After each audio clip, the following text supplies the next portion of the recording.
Assalamualaikum warahmatullahi wabarakatuh. Bertemu lagi dengan Semula Formosa. Jadi kali ini sangat sedikit berbagi kisah atau berita atau cerita seputar TKI dan TKW di seluruh dunia.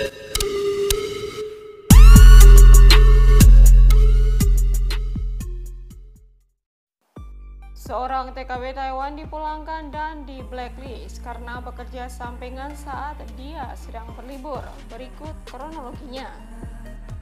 Diunggah dari salah satu akun Facebook Bu Fajar. Berita hari ini tepatnya tanggal 20 September 2021. Jadi awal mulanya itu membantu teman yang sedang berlibur untuk jaga pasiennya di rumah sakit. Namun lama-kelamaan dia ketagihan dan memanfaatkan hari libur sendiri untuk mencari tambahan di beberapa tempat. Beberapa bulan yang lalu ada petugas imigrasi datang di tempat part-time dan mencatat data.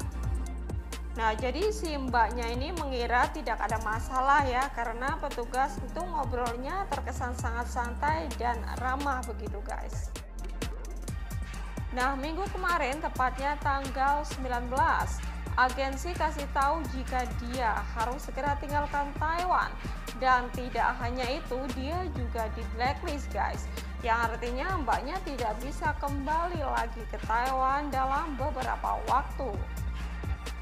Nah, yang pasti kaget dan panik ya, kok tiba-tiba dipulangkan begitu, padahal itu kejadiannya sudah beberapa bulan yang lalu guys, sehingga mbaknya mengira baik-baik saja pada saat didata ya, di data ARC-nya gitu, dia menganggap mungkin hanya mendata apa gitu, tidak sampai kepikiran bahwa apa yang dia lakukan itu ternyata salah, bahkan melanggar aturan di Taiwan guys.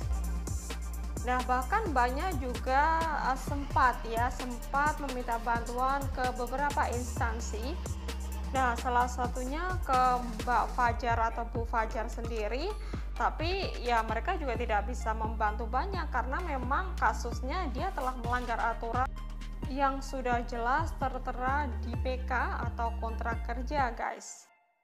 Nah, sebetulnya hal ini juga sering sekali terjadi di luar sana sih, ini bukan rahasia umum lagi, bahwa banyak sekali teman-teman kita yang pas libur itu mereka membantu temennya untuk menggantikan menjaga pasiennya karena temennya ini akan libur guys, dan mungkin karena gajinya lumayan dan mbaknya ini ketagihan, bahkan dia sering sekali mengambil libur dan dia juga mencari part-time di beberapa tempat guys.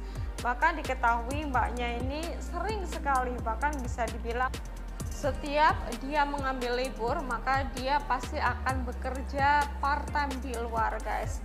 Dan nah, jadi banyak sih teman-teman yang ikut berkomentar di bawah bahwa apakah ada yang melaporkan gitu ya, apakah ada yang melaporkan mbaknya, kenapa si pihak imigrasi bisa tahu kalau di situ ada orang yang bekerja part-time seperti itu. Tapi ya wallahu alam, kita juga tidak tahu, tapi yang pasti apapun yang alasannya, bahwa yang dilakukan mbaknya ini memang sudah jelas-jelas melanggar hukum di Taiwan begitu guys. Nah, mungkin banyak teman-teman di luar sana itu belum tahu secara pasti akan aturan ini guys. Nah, di sini saya kasih tahu ya guys, di sini sudah jelas sekali tertulis bahwa selama masa penempatan ya, apabila terbukti terjadi hal-hal seperti di bawah ini, jadi pihak pertama atau majikan itu berhak memutuskan hubungan kerja. Nah, di bawah ini sebetulnya ada beberapa poin ya guys, tapi saya akan mengambil poin yang keempat, yaitu tanpa sepengetahuan pihak pertama atau majikan, pihak kedua atau pekerja. Jika diketahui bekerja di luar job atau bekerja di luar isi kontrak ini, maka si pihak majikan berhak untuk memulangkan pekerja tersebut, bahkan tidak tanggung-tanggung. Pihak Depnaker pun akan memblacklist si pekerja tersebut guys.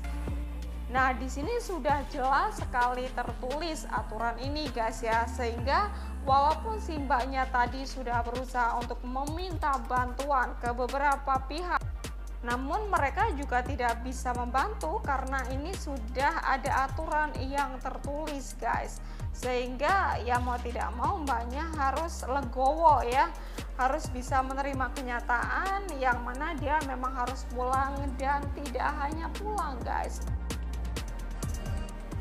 dan mbaknya juga tidak bisa kembali bekerja ke Taiwan lagi untuk Nah, sebetulnya kejadian ini juga pernah terjadi beberapa waktu yang lalu ya guys. Ambil pelajaran dari kasus ini. Seorang PMI ya, sebut saja namanya Mas Adi, yaitu seorang pekerja pabrik karena alasan tidak ada lembur dan Sabtu Minggu libur ya. Mas Adi bekerja sambilan atau part time atau takung di tempat lain. Dia bekerja di tempat tersebut bersama 7 kawan dari pabrik yang berbeda, yaitu status mereka sebagai pekerja resmi ya guys, bukan ilegal. Nah, hingga suatu hari ada pihak imigrasi dan Depnaker yang menggerebek tempat tersebut, dan data-data mereka juga dicatat oleh para petugas tersebut. Saat itu tidak diberitahu apa-apa guys. Nah, tanpa disangka itu beberapa bulan kemudian mereka mendapat surat pengadilan, dan majikan pun tanggal 10 Desember kemarin memutuskan kontrak. Ya, kemudian mendeportasi Mas Adi dan kawan-kawannya.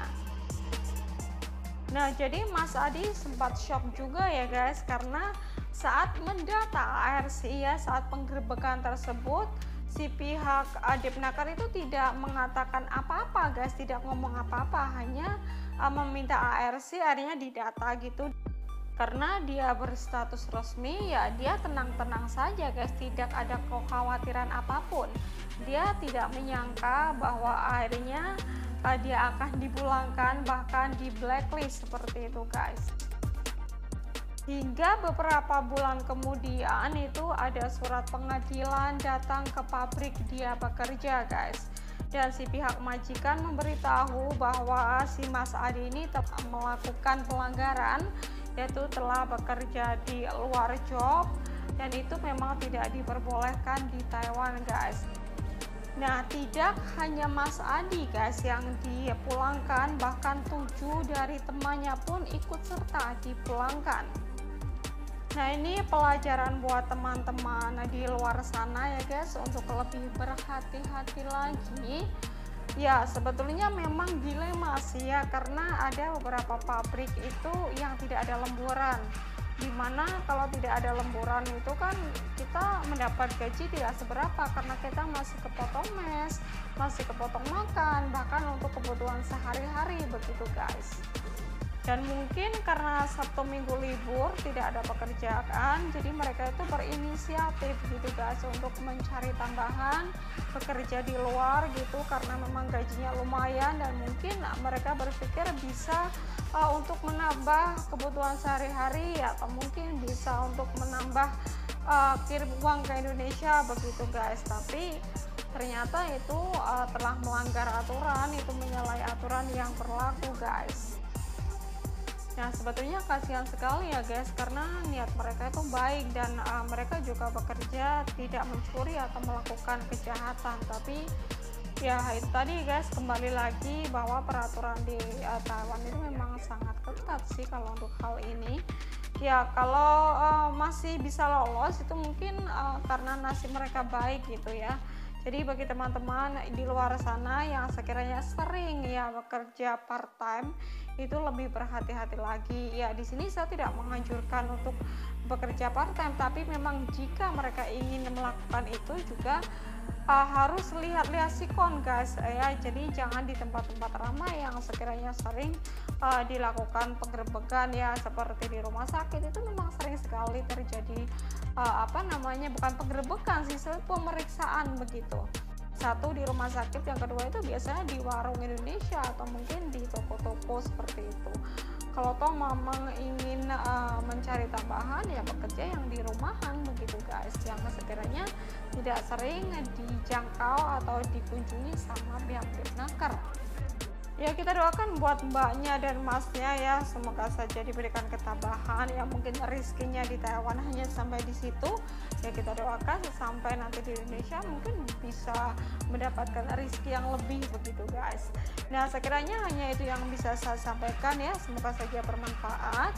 Saya doakan buat teman-teman di luar sana juga, semoga saya selalu dalam lindungan Allah Subhanahu wa Ta'ala, diberikan panjang umur, kesehatan, rezeki yang berkah, dan diberikan kelancaran dalam mengais rezeki di sini, mendapatkan majikan yang baik, dan semoga saja kita bisa sukses di sini dan dapat pulang dengan selamat sampai ke rumah dan berkumpul kembali dengan keluarga tercinta. Sekiranya hanya itu yang bisa saya sampaikan. Terima kasih. Wassalamualaikum warahmatullahi wabarakatuh.